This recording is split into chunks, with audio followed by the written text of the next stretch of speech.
New York hardcore book, Mr. Tony Rettman. Come on, give Tony some love. Playing the part of Dave Vision, if you know the hardcore band Vision, Howie Abrams. Give it up for Howie.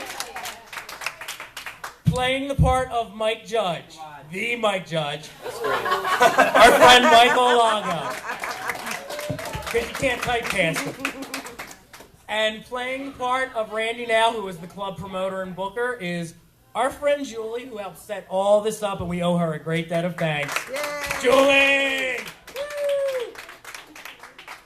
And playing Bruce Boyd, the drummer of the Pagan Babies, who played that show, is our friend Tristin Michael. Woo! All right, so real quick background on this particular story that we're doing. It's a night in January 1988. The bill at City Gardens was The Exploited were headlining. Vision was the second band. Local Philly band, some of you guys might know, they were on Hawker Records. The Pagan Babies were playing. And who else played? Oh, and the Uprise. And I don't know if the legend of the Uprise stretches far up to New York, but they were some badass dudes who were known for starting trouble. They were good guys, but they got a little crazy once in a while. They were good guys, but they were bad guys. We don't want to slander anybody. So basically what happened was, this was 1988, height of the skinhead movement at City Gardens, and very pro-American kind of crowd. They did not take too well to Waddy writing a song called Fuck the USA. It kind of started a few months before when the Exploited played Club Pizzazz in Philly. There was a little bit of back and forth between Waddy and the Skins, but nothing like what happened a couple weeks later in Jersey. So this is the truncated version of that story. It got a little hectic, got a little crazy, but I think it's an entertaining read. So, the intro goes, the Exploited show took place January 22nd, 1988. Some of the top 10 songs that year were Faith by George Michael, Never Gonna Give You Up by Rick Astley, Sweet Child of Mine, Guns N' Roses. None of these songs were ever played at City Gardens. One of the great things about an oral history is that you, the reader, have to decide what really happened and what didn't happen. There's a lot of confusion about this night. Some of the stories go one way, some go another. Not really sure if there was a riot, but there was something that happened. So, we leave it to you. And we'll start with Randy now. I was the only person between Trenton and D.C. who would book the Exploited. I was the only one doing Oi and those types of bands. The Exploited had a bad rep anyway, starting fights and trashing stages. You always heard that from the other promoters. Mike Judge, vocals. One of the greatest performances I ever saw. Even though I never really liked the Exploited, I was blown away by how punk they were and the balls they had. A bunch of us drove down when they played at City Gardens. Me? My brother Don was a DJ at City Gardens, so I always got there early with him, usually about an hour or so before the doors open. Whenever we got there, Randy would always lock the doors behind us. Me and my friend were standing there in that little lobby by the door, and all of a sudden there was this banging. There were 6 guys outside yelling in heavy accents, "We're the Barmy Army." And we were like, what the hell? They were the Exploited's roadies. They had been locked out and kept yelling, "Barmy Army." We couldn't understand them through the accents and had no idea what it meant. So Randy now called my house and asked, "Hey, I got a question. Would you guys like to play with the Exploited?" Now, my bass player, Evo, was banned from City Gardens for life. Ivo. I don't know my own band members. For life, for fighting. He was the lead guy in the family. They kicked a lot of ass. They did. Caused a lot of trouble. All right, and I'm reading Steve Brown. Ivo was tough as nails, man. He was fucking tough. He was in the parking lot one night when this real big muscle-bound dude came out of the club like he's gonna whoop everybody's ass. We're drinking beer and hanging out, and he walks up and grabs a beer from Ivo. Well, that's all she wrote. Ivo clocks him with one punch, dude's laid out on the ground. And the guy starts crying because Ivo broke his nose. I was like, hey, those muscles ain't helping you out, man. You can't fight. We took the beer from him, poured it on his head, and told him to get the fuck out of the parking lot. It was funny as hell, one punch. Now I'm freaking out because I'm showing up to play our first show at City Gardens with somebody who's banned for life. I'm like, how am I going to tell Randy that Ivo's my bass player? He's going to freak. I get there and pull Randy aside and I said, Randy, I got to talk to you. I have a little problem. The guy that plays bass isn't really welcome here. Randy was screaming in my face like he was my dad and I had just smashed the family china for no reason. He was spitting, screaming, cursing, pointing. I mean, literally, he was like, you fucking asshole, you're fucked. Fuck you. I don't have an opening band. You can't play here. There's no way you're playing here. Absolutely not, screaming at the top of his lungs. They did keep it a secret from me until the very last minute, and Dave is right. I did lose my fucking mind when I found out. I had to act that way to show that I was serious because it was my job. I've had to be good and not start any trouble to play that. Ivo had to be good and not start any trouble to play that show. The guys in the Uprise and the Pagan Babies come right over and they're like, what's the matter? And Randy threw his hands up and walked away disgusted. I told them they were not going to let us play. And they said, well, if Vision's not going to play, then the Uprise aren't playing. And the Pagan Babies guys were like, dude, if you guys aren't playing, we're not playing. My head was in my hands. I was like, fuck, what am I going to do? And the next thing you know, Waddy and his manager come walking over. I could barely understand what he said, but he said something like, what seems to be the problem? You do accents. Whatever. Committed. I told him what happened, and Waddy goes, did you come from far away? And I go, not as far as you. And Waddy asked, well, how far? I said, about 40 minutes down the road. And he says, that's far enough. What's the name of the band? I told him it was Vision. And he goes, if Vision doesn't play, the Exploited don't play. Boy! I was stunned.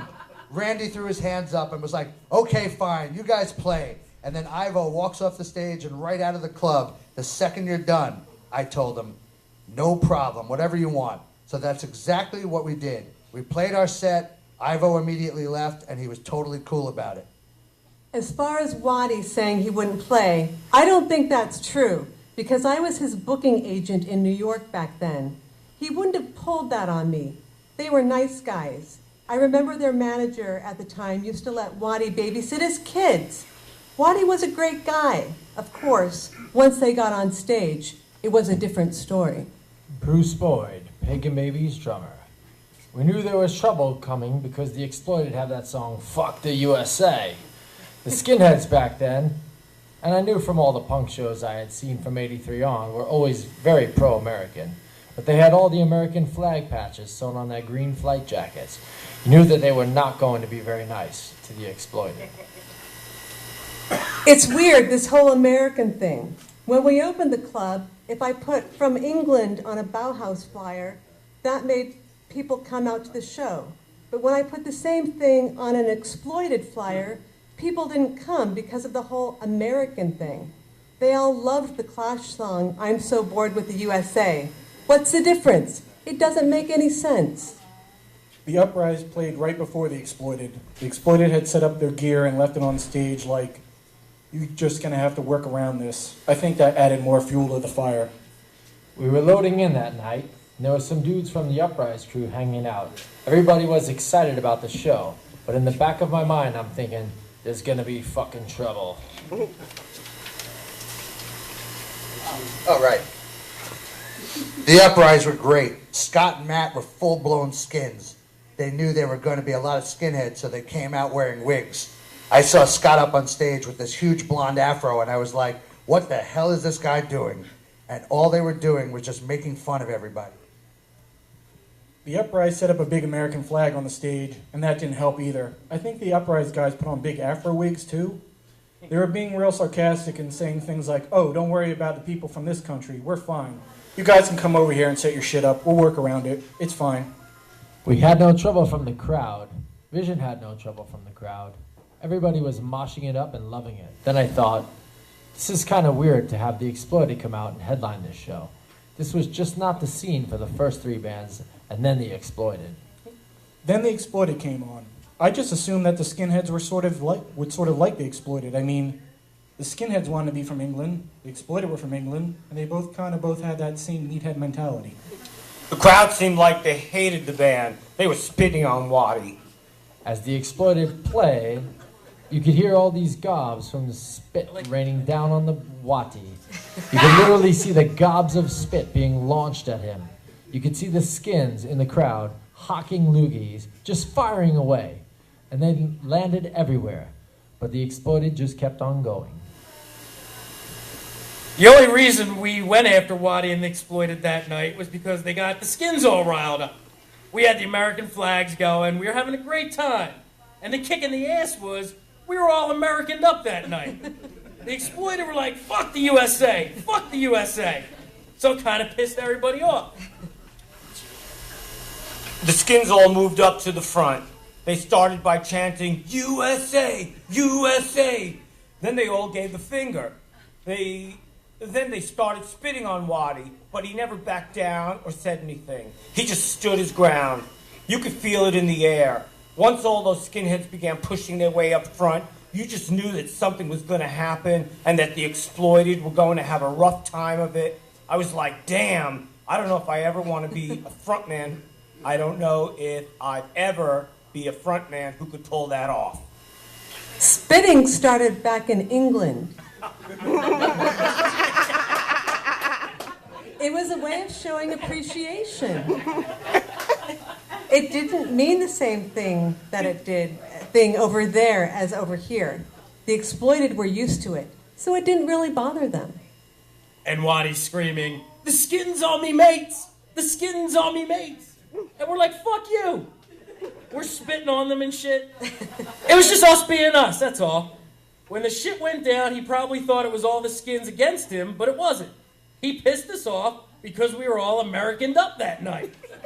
And the other night, it probably wouldn't have mattered. We were doing chicken rides, we had the American flags flying. It was a great night. I decided that was time to go and meet some chicks or whatever. I mean, that's the reason I'm in a band in the first place. Get chicks.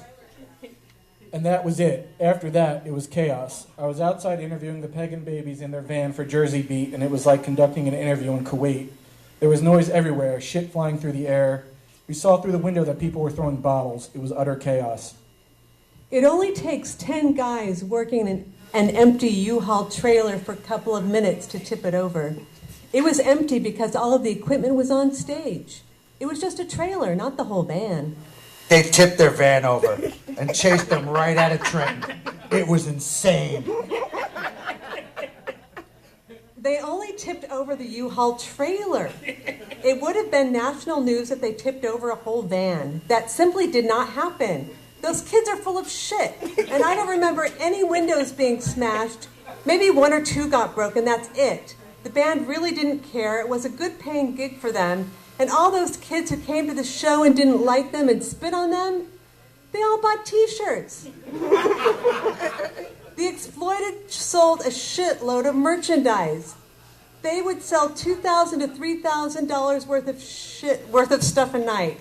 And the van, it couldn't have been anything that bad because they were able to drive it to the next gig. Maybe they had some duct tape over the windows. Maybe they called U-Haul and got a new van and trailer the next day. But they drove away in the van. I got out of there before they kicked over the U-Haul and spray painted all the racist graffiti on it. I wondered if they had to go to a U-Haul place and get another trailer, or if they had to drive around with all kinds of white power graffiti painted on the side of the one they got trashed. A couple of nights later, one of the guys from the Uprise got stabbed in the parking lot. Some Philly guy stuck him right underneath the armpit as payback for some other shit that went down that night.